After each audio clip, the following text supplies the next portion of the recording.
Our tax bill is moving along in Congress, and I believe it's doing very well. It doesn't exist. There is no tax bill moving through Congress. We were expecting 185,000 jobs. We actually got 138,000 jobs. The jobs numbers may reflect industry, capital sitting on the sidelines waiting for us to repeal Obamacare, waiting for us to get to tax reform. What grade would you give the president thus far?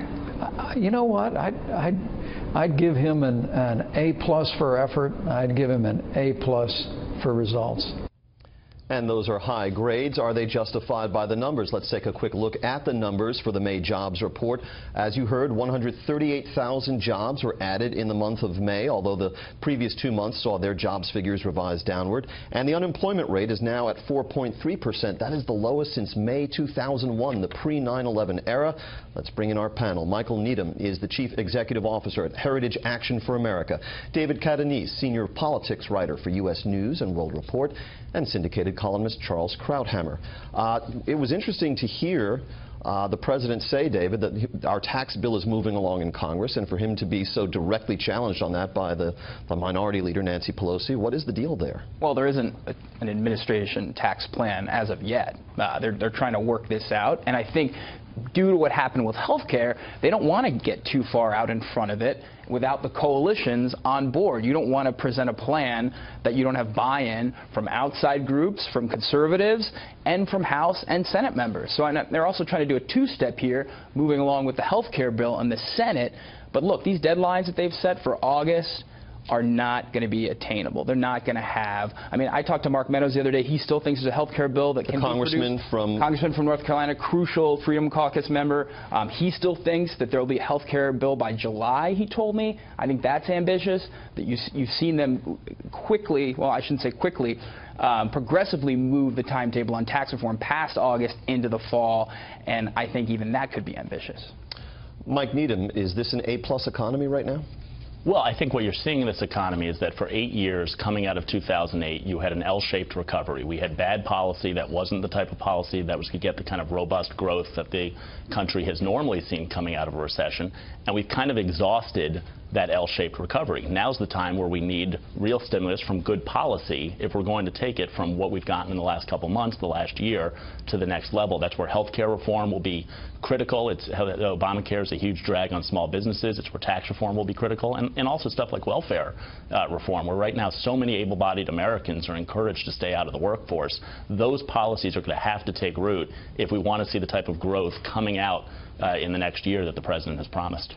To the extent that there is some softening of the labor market evidenced in these numbers today, we heard just now in that segment we played for you in the bump-in from Mick Mulvaney, the White House Director of the Office of Management and Budget, suggesting that perhaps capital is sitting on the sidelines, as he put it, waiting for us to repeal Obamacare, waiting for us to get to tax reform. But the Reuters article on the economy numbers that were presented today offered a different suggestion about why the labor market might be softening, and they quoted an economics professor named Song-Hwan Son from California State University in the Channel Islands, who said, quote, political uncertainty in Washington is another factor holding back the job market. The probability that any of the Trump stimulus would become reality has decreased significantly in recent weeks. Charles Krauthammer, are the political troubles of the president involving scandals, investigations, allegations, and all of that potentially dragging on the economy?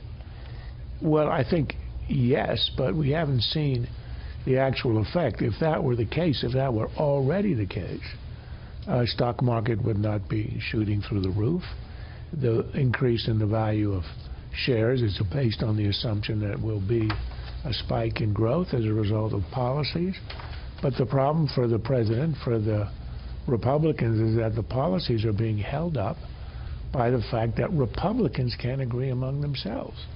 Healthcare reform was stalled because of Republican internal disagreements. The same with tax reform, with health care in the Senate, and it's going to be the same with tax reform. So this is a problem. You've got one party with control of all the elements of power. When the Democrats had that, they actually did stuff with it. They passed an enormous stimulus, and they remade health care 1/6 of the economy. You can agree with the results or with the legislation or not, but the effectiveness of what they did is unmistakable. That hasn't happened. I think there is sort of an expectation that there's going to be at least tax cuts, if not tax reform, and that may propel the economy. But right now, the economy, to personify it, is waiting to see if this agenda is going to get off the ground. Right now, it's still on the runway.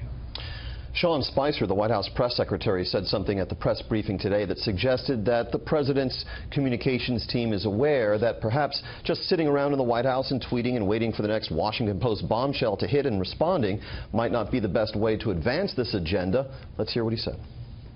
You can expect the president to be focusing even more on jobs this month and holding events in Washington and outside, pushing his pro-growth, pro-jobs agenda.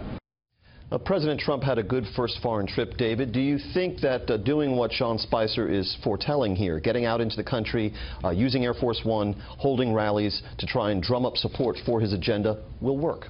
I think it is better to the alternative, which is having Sean Spicer on camera every day, not being able to answer questions. Look, President Trump was supposed to have a rally in Iowa this week that got canceled because of the Paris Agreement announcement.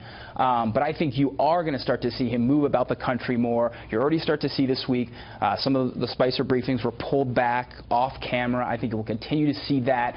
Look, this is a president who drives his own message. He doesn't tell everyone, all his advisors, where he's going to be on a certain day and time. So his best vehicle is speaking directly to the American people, and he gets energized by it. Look, this is a guy who loves the crowd. He feeds off the crowd, and that will put him in a better atmosphere. And look, he could go into some of these states and pressure some of these congressmen and senators to get on board with his agenda, states he carried by 20, 30 points. Goes into some of those states, some of those Democrats also that have to face re-election in 2018. He could be more effective there than here. I think every president is. David just raised the point, Mike, of Sean Spicer declining to answer certain questions. And I think what that was a reference to was his new decree that any questions from the White House press corps about the whole complex of scandals and allegations surrounding Russia and so forth, he will not answer anymore, and he will just direct reporters to the president's personal attorney, Mark Kasowitz. Are you okay with that? Well, I think it's wise. I think they need to take those issues, let the investigations play out, and put those to the side, because Republicans are going to need to start getting a sense of urgency about the agenda. I think that the expectations coming in to this administration were set a little bit too high. I mean, the notion of repealing Obamacare by Inauguration Day or President's Day weekend, getting a budget through the House and the Senate, and getting tax reform done all by August recess would require a kind of perfection out of the legislative process, which would never happen.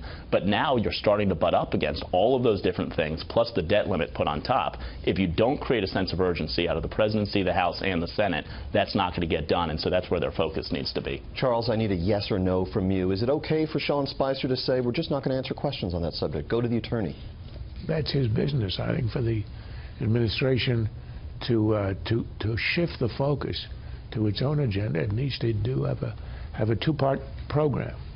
Hide Sean Spicer, a witness protection program, somewhere in Iowa I think would help, and take away the president's tweeting machine, because it isn't only the briefings and the stories in the Post.